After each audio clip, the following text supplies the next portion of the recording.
Today, I'll show you exactly how to disconnect your Slack account from Asana. If you've ever linked these two tools and realized you want to stop the integration, maybe you're switching projects, moving to a new workspace, or just want more privacy, this guide is for you. By the end of this tutorial, you'll know how to safely deauthorize your Asana account from Slack while keeping things simple for yourself and everyone else. Let's get started. First things first, let's clarify what this method actually does. When you deauthorize your account, you're unplugging your personal Asana connection from Slack, but the Asana app itself remains available to your teammates in the Slack workspace. So, if you're part of a bigger organization, you don't have to worry about disrupting anybody else's workflow. This just affects you. Now, let's jump into the practical steps. We're going to start by opening Slack, and I recommend doing this on your desktop for the smoothest experience. Of course, you can use the browser or the desktop app, whatever you're used to. The main thing is to make sure you're logged into the same workspace where Asana is connected. Once Slack is open, navigate to any channel or direct message. It doesn't matter which one.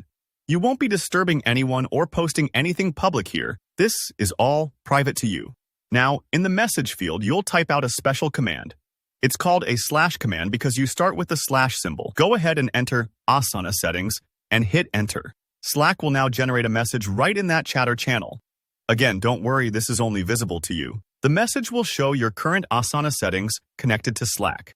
You should see all the integration details and, most importantly, a button labeled Deauthorize. Before you click that button, let me explain why it's important. When you hit Deauthorize, you're telling Asana and Slack to cut off the connection for your user account. This means you stop receiving task updates, notifications, or being able to add tasks directly from Slack to Asana.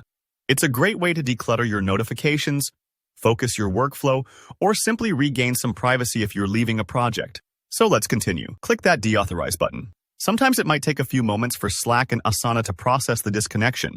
So don't worry if there's a slight delay. Just let the system do its thing. After a moment, you'll see confirmation that your account has been deauthorized. That's it.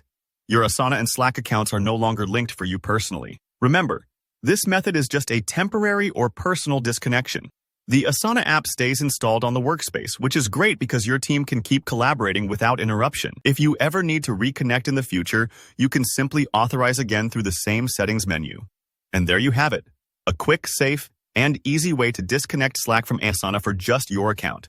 If you found this tutorial helpful, hit that like button, drop any questions or share your experiences in the comments. I'm always here to help. And if you want more step-by-step guides just like this, make sure to subscribe so you never miss out. Thanks for watching, and I'll see you in the next video.